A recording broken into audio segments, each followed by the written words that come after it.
Dalam Bapa dan Putra dan Kudus, amin. Tidak ada yang mustahil bagimu ya Bapa. Engkau bisa mengubah orang yang sakit, yang menderita, yang kesulitan seberat apapun. Engkau bisa mengembalikan, membaharui. Dan pasca ini engkau membaharui dunia, membaharui semesta, dan membaharui hidup kami terutama. Bantu kami untuk berani menyerahkan diri kepada kehendak-Mu, kepada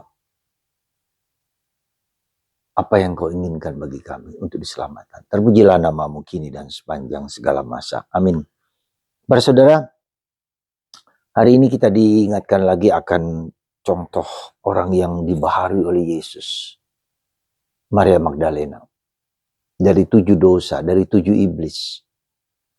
Kita bisa bayangkan, sekali lagi kita bisa bayangkan, kita bisa mengerti. Seberat itu orang mengalami penderitaan yang luar biasa. Dikuasai oleh iblis, 7 iblis. Kita tidak tahu persis seperti apa 7 iblis itu dan apa pengaruh dalam tubuhnya. Tapi kita bisa membayangkan orang yang tidak bisa berbuat apa-apa lagi dikuasai, dipengaruhi, dibuat mungkin menjadi kesurupan, dibuat menjadi tidak berdaya secara fisik, psikis, emosional, ya, bahkan seluruh tubuhnya. Tapi Tuhan bisa membaharui, mengembalikan situasi yang seperti itu. Seperti sedia kala, seperti semula, seperti yang Tuhan inginkan bagi kita. Maka kita bisa melihat bagaimana Yesus mengubah orang yang mati menjadi hidup kembali. Orang yang kusta, seberat apapun iblis, ya, orang Gerasa itu juga dihancurkan, dilaknatkan. Dan itulah kuasa iblis yang mau mengesampingkan, mau menyelewengkan maksud Tuhan bagi kita manusia. Maka itulah menjadi dosa kita yang terbesar ketika kita secara kodrati disingkirkan, dibuang, dilecehkan, dipinggirkan, ya, diselewengkan, menjadi tidak sesuai dengan kodrat manusiawinya, kodrat keilahian dalam diri kita. Maka dalam konteks inilah saya boleh mau mengatakan bahwa orang-orang yang orang LGBT, ya, orang yang secara natural, secara alamiah, tidak normal dalam tanda petik seperti itu. Dan mereka mau mencoba bahwa inilah kehendak Tuhan. Tapi tidak bisa. Kita tidak bisa mengubah kodrat kehendak Tuhan dalam diri kita. Ketika lelaki menikah dengan wanita, tidak bisa laki dan perempuan. Bahkan transgender mengubah segala sesuatu. Dan pasti saya merasa melihat, mengerti dan memahami bahwa inilah kehendak iblis yang mau mengubah, menghancurkan manusia.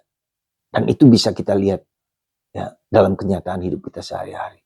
Dan seperti halnya dengan Maria Magdalena yang hari ini ditampilkan lagi sebagai seorang yang dikuasai oleh 7 iblis.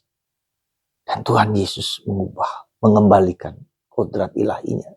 Dan itulah salah satu unsur penting di dalam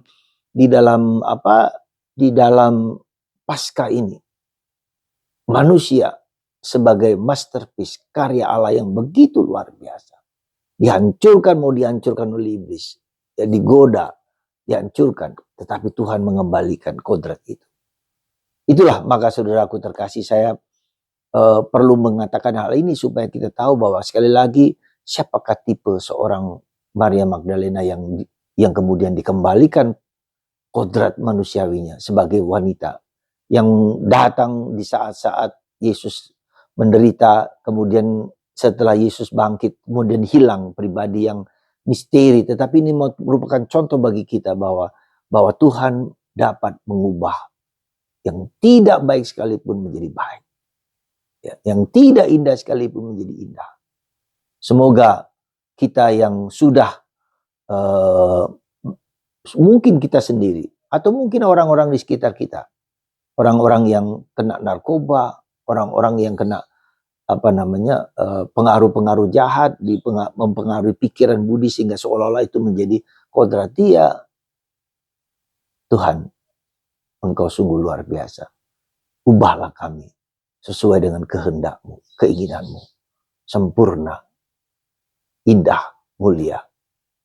Berkat Tuhan atas kita semua, atas rahmat yang Tuhan berikan kepada kita.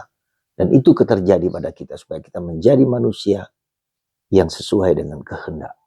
Dan kita menyesuaikan segala sesuatu dengan kehendak Tuhan. Berkat Tuhan atas Anda semua. Dalam nama Bapa, Putra, dan Roh Kudus. Amin.